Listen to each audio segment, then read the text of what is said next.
The biggest blockchain and crypto projects today all have one thing in common, and that is their community. How do you build a crypto community? And how do you work with influencers to build it? I'm excited to be speaking with Peter Saddington. He may very well be one of the first mainstream crypto influencers. You might know him as the Bitcoin Lambo. And today, he is one of Icon's biggest community advocates. Now he's pioneering a new concept called staking as a service. And he is a founder of a project called Emrit. Learn how to convince crypto influencers to become your greatest community leaders and get the tips on how to stand out among the noise. If you're interested in learning more on how to connect with crypto influencers and communities, visit our website at crowdcreate.us.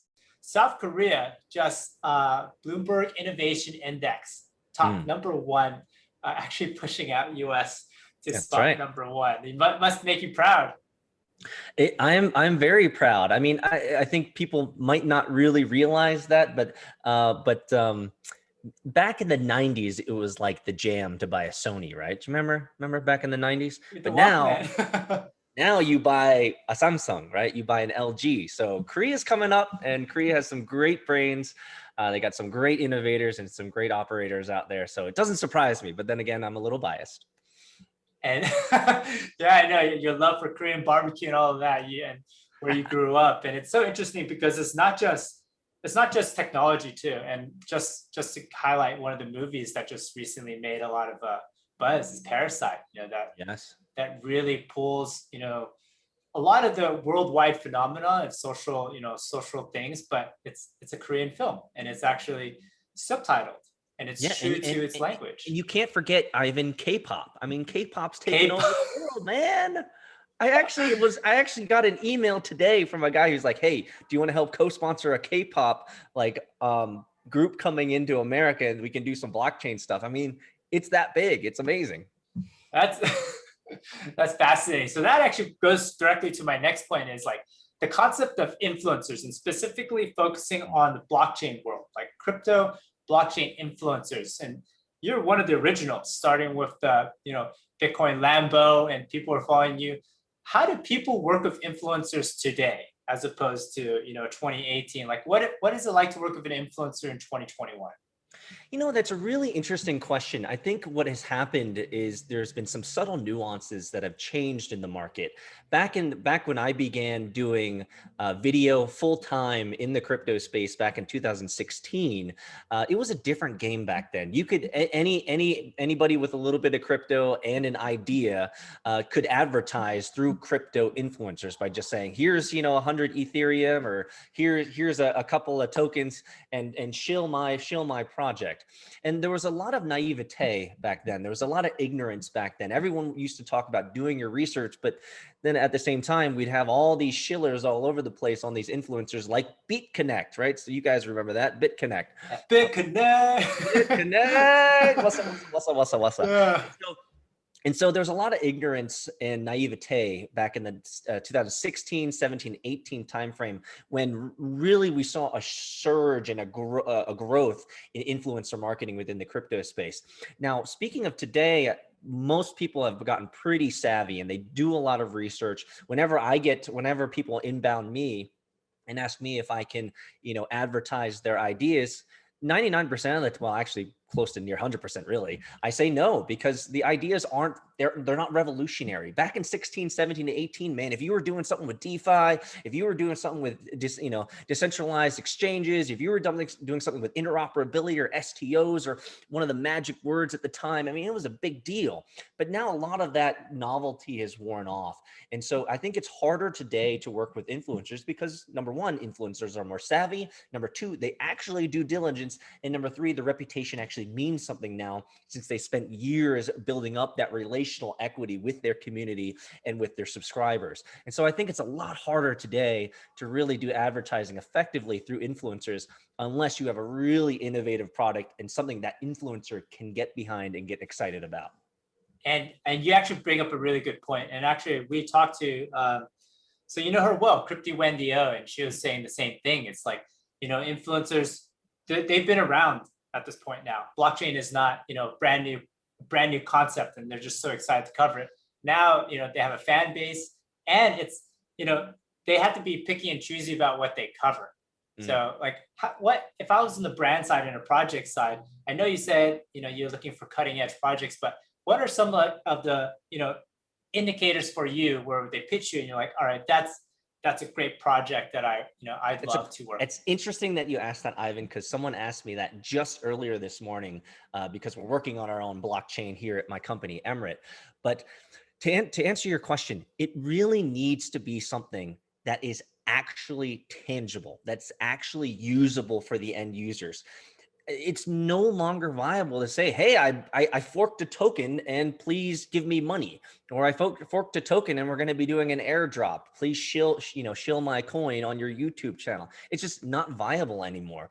And so if you really want to be effective with influencers, there's two things that are really, really important. Number one, it has to be usable. It has to be at a functional level where an end consumer, an end customer can actually transact or use your application, not just get free airdrops or some type of tokens. And number two, I think is even more important, is you have to be able to give that influencer something that they can communicate to their audience about. Are you going to give them swag? Is there going to be some sort of discount? Is there going to be something that the influencer could really get behind? And that right there is the number one reason why I pretty much say no to everyone, because they're not offering me anything that I haven't seen before. And frankly, I don't need any more random tokens in my crypto wallet of tokens that aren't worth anything. And so number one, has to be somewhat mature. I think we're moving into a maturity point within the cryptocurrency space where people are really looking for real functional value, real, maybe even tangible value. And so that, that's one of the things that when I came back into the crypto space and building another startup, I really wanted to build something that wasn't ephemeral. It wasn't intangible. It was a real asset, something that people could actually use and get in the game of cryptocurrency. So I think it's really important, if you're going to be marketing to influencers, you have to really do your research on the people that you're going to be offering it to, as well as you have to have a mature product. It's just no longer, people are not excited about airdrops as much as they used to be. Let's put it that way. It used to be everything. It used to be so funny because there were channels dedicated to where airdrops would be. And since then it's I've actually seen airdrops still going on, but it's a very different world. Like for example, 1inch DYDX with their rumored potential, but it's now rewarding users. And that actually brings me to my second point is, a lot of people talking about, well, actually you said it, it's like, what is so interesting that an influencer is going to be like, hey, I want to work with them. And one of the ways, and I love to hear from you, because both as a startup, your project that you're working and with your affiliation with Icon, it's the concept of affiliate programs for user adoption. And more we're seeing, well, it's kind of the transition from the traditional market has been doing this for a long time, right? Like share, sale, reversion. These things have existed since the beginning of time, since SEO started. And now that blockchain is really coming to this point of maturity, I'd love to hear from you. Like, what is an effective affiliate program, and how can projects today pivot it for, I'm just going to use user adoption, because that is the biggest thing right now, is that wallets want users, platforms want users. They don't want just token holders, they want users. That's right. Absolutely. So to answer your question, one of the things that we focus on, and one of the things that I focus on in every startup that I've ever built, is first and foremost the community. It's so important to find people who get excited about what you're doing, who get excited to the point where they want to volunteer some of their time. And so one of the things that I help a lot of companies in terms of consulting and helping them out when they begin is I ask them questions around their community. Who are the people in their community? Who are the influencers within the community? Who are the ones that are excited? Who are the raving fans that love what you're doing? Those are the ones that you want to leverage. And so it really has to start with community before you can move into any type of affiliate plan, affiliate schedule, or any type of tiers of sorts. You really have to get the groundswell from your own internal community first. I think what we saw in 2016, well, going even farther back, it doesn't matter. And then what we saw in the beginning of cryptocurrency is that there was a lot of great projects, a lot of great ideas, but there was no real communities around those. And so a lot of them died out. Now, the ones that have really survived, you brought up this example like Icon. Icon is a community-based token. As much as anyone else from the outside looking in might say otherwise, they're wrong. I've been in this. I was actually one of the first people to bring it to the world back in early 2017. You are the first, actually. I mean, I don't like saying it, but I was the first. Yeah. So I did the research. I went over to Korea and I tried to find this Korean blockchain company. And the community is so powerful because the community is going to be the reason why your project survives the long, cold winters, right? The dark nights, the long market, like the market that we had in 2018, 2019, where it's just like nothing's going on. It's the community that you need before you move to any type of affiliate programming. But I want to speak on that because one of the things that we've done here at Emirate, and certainly one of the things that we're doing with the PREP node that I'm running with Icon and ICX is we started with community. And we say, hey, what is it you want? What is it you want to do? How do you want to help promote us? Are there ways that we can incentivize you as influencers? And that begins the conversation of, okay, well, what does it look like if you bring in more people? Is it a percentage cut? Is it more access to leadership? Is it more influence within the community? Do we give you more keys to the kingdom so that you can do meetups so we can equip you and enable you to promote even more?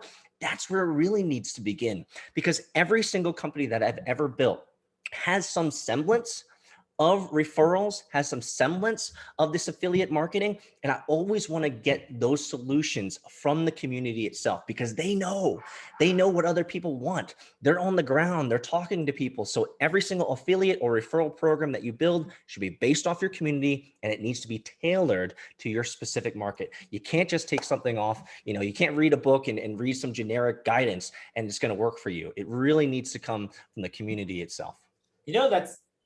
That's actually what makes you uniquely you.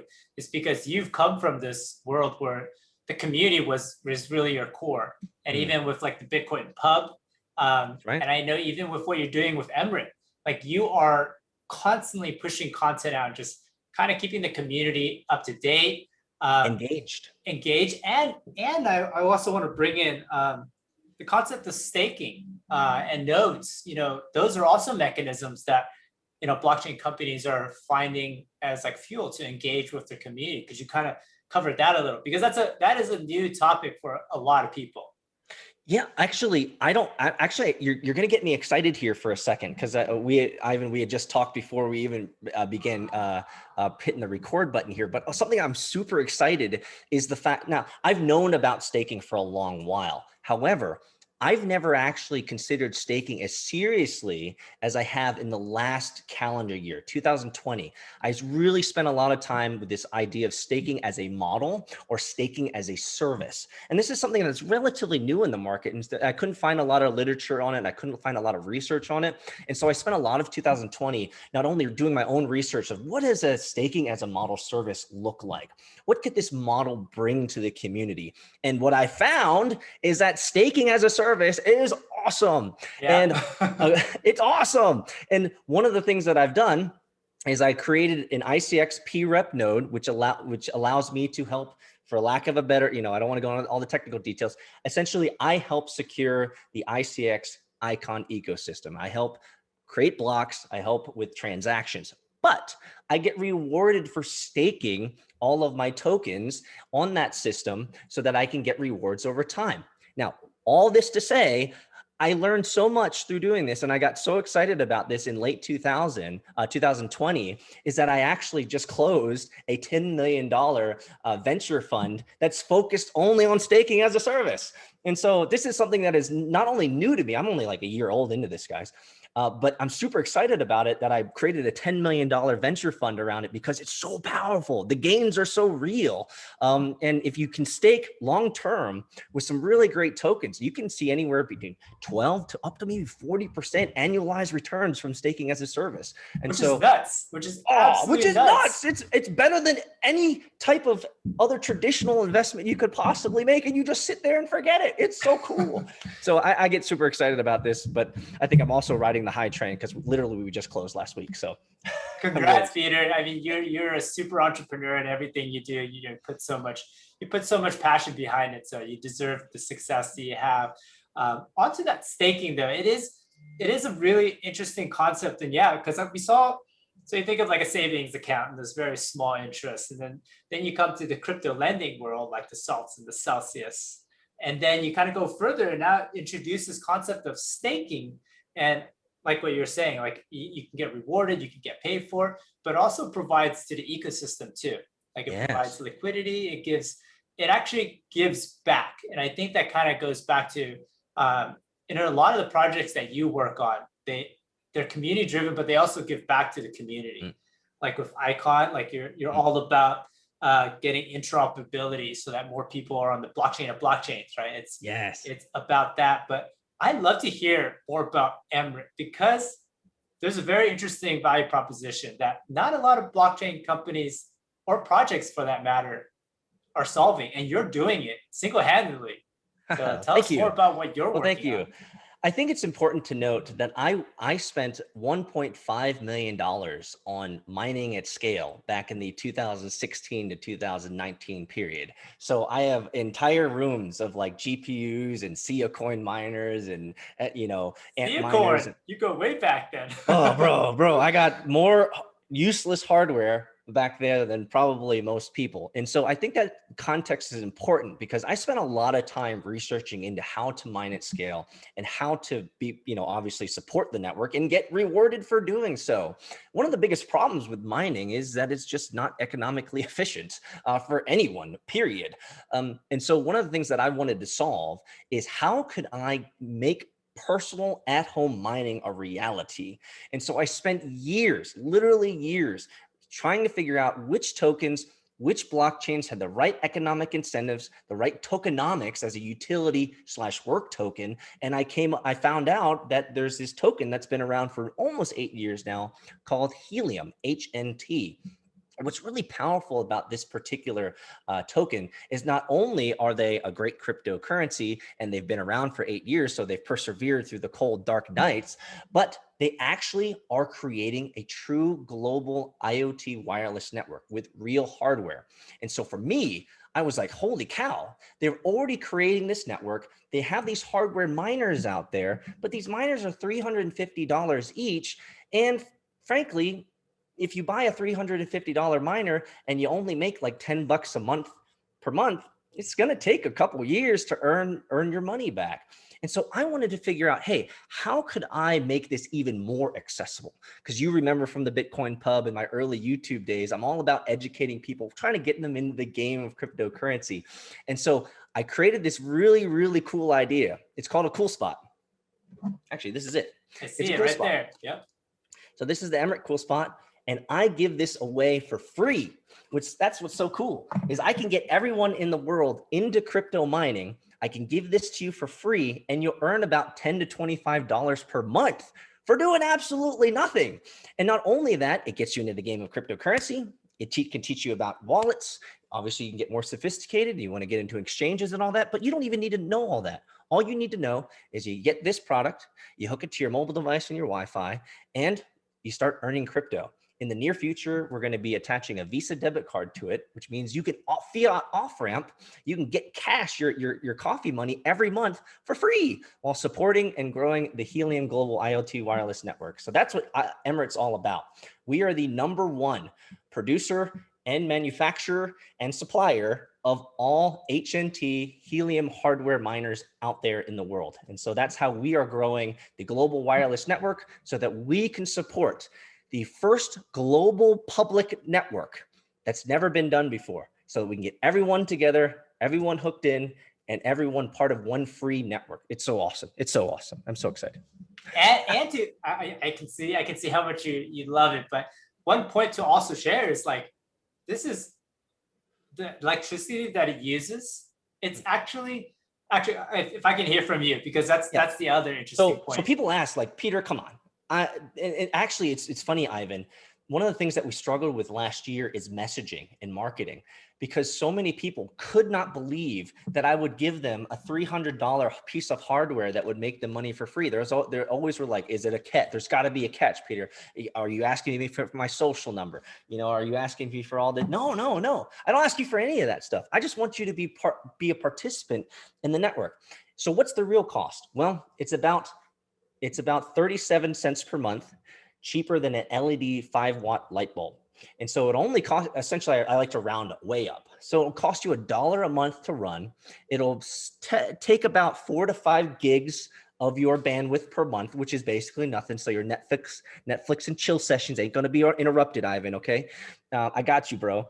But not only is it less than $1 a month, but again, it can make you $10 to $25 in HNT per month. And for now a lot of people out there might say, oh, Peter, come on, brother. I don't care about $10, $20, $25. I'm American, right? I'm a Canadian. I'm from England. $25 doesn't mean nothing to me. I don't care about you. What I really care about are we're 90% of the world where 25 USD matters. But even more than that, 50% of the world where 25 USD is life-changing money.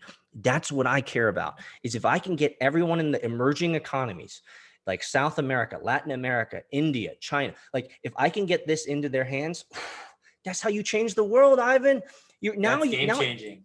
Game changer, baby. We're now giving these hardware miners out for free. You can make 25 USD a month. Now you don't have to worry about hand to mouth because you got that covered by me. And now you can spend time innovating. Now you can spend time hanging out with your kids more. Now you can spend time growing a family, nurturing them. Now you can spend time, send your kids to school for the first time. Like this is the type of impact that when people first learned about me in 2016, when I was coming out, I mean, it's never changed. That's the impact I wanted back in 2016, but it took me 6 years to figure out, right? It took me 5 years to figure out how to build the right product for this world of cryptocurrency as it matures and as it scales and as it grows. And so I think, Ivan, I've created something. Well, the numbers speak for themselves. When I'm handing out free hardware, trust me, it's not demand. It's supply. How many have you shipped out? How many products? Unfortunately, I can't say that, but you can look at Helium. And if you look at the Helium Block Explorer, they say that there's about 15,000 out there. Wow. I can say that we're one of the largest for sure. We are also investors in Helium, and actually a big chunk of my $10 million venture fund is going to be staking into Helium. And so that's how convinced that Helium is a rock star of a project and a rock star of a token, especially with its tokenomics. So I'll leave you, no financial advice here. I'm just saying I'm going all in, guys, because it's awesome. It's awesome. Peter, and I used to mine, and there's only one reason why I did mine. It's because I'm no longer there anymore, so I can disclose, but I had a WeWork membership, and WeWork doesn't charge you electricity. So you okay, I see. I see okay, I get it. so we had a 7-person office, and just in the corner, and I remember my team was like, God, Ivan, it's always so hot in here. I'm like, man, if you're gonna be in the crypto industry, you gotta live it. You gotta exactly. You gotta sweat it out, man. Absolutely. Actually, the funny story, the first time that we set up our mining rig up in Kennesaw, Georgia, we don't know what we're doing. We're just experimenting through it. We think we know what we're doing. But the funniest thing, it wasn't funny at the time, but looking back, it's funny, is that it got so hot in our room that we literally melted the paint off of all the walls. We came in on a Tuesday. Oh my God. And it literally smelled like everything was burning. So we were like, oh my gosh, it's something, we open up the door and it's just this sauna of hot air, and we see the walls the paint, it was literally melting down the walls. So then we had to cut open the roof, expand it out, and put I think it was like a $6,000 AC unit in there so that we could make sure that everything is cool. But man, I'll tell you, it was our initial investment of like 350 grand. So I was like, oh my gosh, did we just lose $250,000 just like that? But luckily we didn't. We were just melting the paint. just the paint. Yes, you can paint over that. But Peter, Yeah. you're an absolute, pioneer in this space. And I do want to ask a final question. It's like you are so passionate about Emerald and the Mm, helium token, mm. um, and almost like that is the secret sauce to working with influencers. How do you get? And this is kind of like a broader question, but like, how did helium get a hold of you and convince you? Like, because I know you do your homework. It's Mm. partially about you finding it, but like, if I can reverse engineer that, how does that happen? Well, I'll give you the TLDR. Part of our research, because I was working with another venture fund at the time, they were looking at into helium and investing in helium. This was way in the early days, and so I relatively got early. I got in early in terms of helium and working with their leadership. But one of the biggest reasons, and I'll just be fundamentally clear here, is the tokenomics. What's great about helium is it's not a store of value. It's not a monetary policy token. It's not a security token. It's a utility work token. And I've been in this game long enough that I fully understand the tokenomics or the economic incentives of this type of system. What is really cool about the tokenomics or the economics of helium is that because it's a work/utility token, there's a linear path that it follows. It's not an exponential growth, but it's a linear functional growth. And what this means is that the value of the token will rise as a function of utility and usage and expansion of the network itself. Now, I found this to be a powerful opportunity. And so I wondered to myself, I said, hey, I like the tokenomics. I like the underlying technology. I like the fact that Helium already has established an infrastructure. And at the time, they were moving out of the hardware business. Rightfully so. They should leave it to people like me. And so they said, we're not going to be supplying these hotspot miners anymore. I said, booyah, I'm in, brother, because the tokenomics means that the more that this network expands, the more of these nodes, the more of these hotspots that are passed out, the price will rise as a function of that. So I said, well, shoot, if helium's not going to be passing these out, and I'm really good at passing stuff out, if I pass out thousands, if I pass out millions of these, and I can create a business model around it, then I will be directly influencing the price. You understand, right? I understand. And you're So uniquely positioned because of your community to do so. exactly. And so I can pass this out to millions of people, which will not only pragmatically improve and increase the network coverage for IoT devices worldwide, which is the whole goal anyway, but I can be sufficiently rewarded for doing so as a function of my effort. For me, and I think this is important, I love earning my way. I love grinding my ass off. I like being able to say, I grinded for years, and this is the value. This is the outcome. I'm a deliverable, outcome-based individual, right? Internal satisfaction is great, but I like seeing the results of my hard work. And for me, this reward mechanism makes absolute sense, because if I can pass out millions of these, I will be rewarded in turn, absolutely and directly proportional to my effort. And I think for me, that was a huge, huge, huge motivator. Wow. So not only was the project innovative, but the mechanisms to reward you tie perfectly into your And reward my community. community, which Yeah. means, right, if you want to pick up one of these hotspots, get one from me. If you want to get 10 from me, get 10 from me. If you want to be like one of my dudes out in UK who's gotten over 300 of these for me for free, which means I've literally sent him tens of thousands of dollars of hardware for free. I mean, if you just do the math, he's doing like 12 grand a month. So just passing them out. So I mean, the incentive model makes sense. Everybody wins when you get a free cool spot miner from me, and the more that you pass out, you get to support the network and you get paid for doing so. It's a win-win. Oh, I love it. I know we're running over on time now. I want to make sure you got enough time, but I do want to mention that I actually knew about helium for a very long time. One of the projects came to us and they wanted us to help them grow a community. So we studied helium a lot, probably 3 years ago, 2 years ago. And then I saw your project and I was like, I know this. I know this. Yeah, we basically took over. We took over where Helium left off. Since they're not providing the actual hardware anymore, they're only focusing on the blockchain, which is where they should be. Yeah. And they're allowing to be outsourced by third parties like us. Bro, it was too much of an opportunity to pass up. It made a lot of sense. Awesome. So I do want to wrap things up on one point from you. What is one takeaway or one point that you'd love to share to a business or a product that's like, hey, I got to work with Peter. Like, what's your tip? Oh, I'll give it. It's so easy. Tell me a good story. Tell me a great story. Being an angel investor and venture capitalist, for me, one of the biggest problems that I find from operators and startup entrepreneurs, especially if you're green, is you have a crappy story. I don't care about your numbers.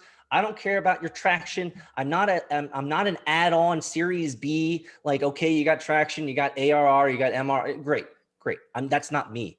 I am an early stage 0 to 1. Tell me a wonderful, fantastic story and vision cast me something amazing, because you have to get me in an emotional context. If you want a check of 250 grand from me, you gotta get me emotional. You gotta get me emotionally attached. And so if you want to work with me, tell me a great story. Tell me why you're going to change the world, even if you might not. Tell me why your product is revolutionary. Tell me why the people that you're serving need this. And tell me why you, out of all the people in the world, why you're the best person to carry this all the way forward. Tell me a great story and I'll work with you.